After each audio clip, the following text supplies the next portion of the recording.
Hi everyone, here we've got REALME X2 Pro, and let me share with you how to reset camera settings on this device.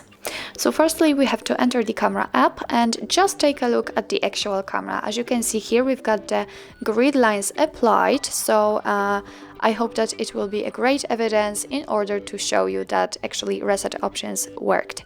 So just take a look at the camera, remember that the grid lines were here, and now we can reset the settings. So let's enter the settings in the right upper corner, and here we have to scroll down to the very bottom to restore to defaults.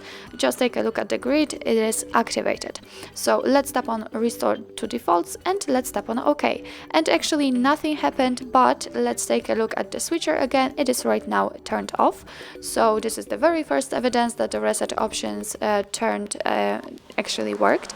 And after getting back to the camera, you cannot see any helper lines, so it means that we successfully removed all the customizations and got back to the default camera settings. So actually that's all. This is how to reset camera settings in your REALME X2 Pro.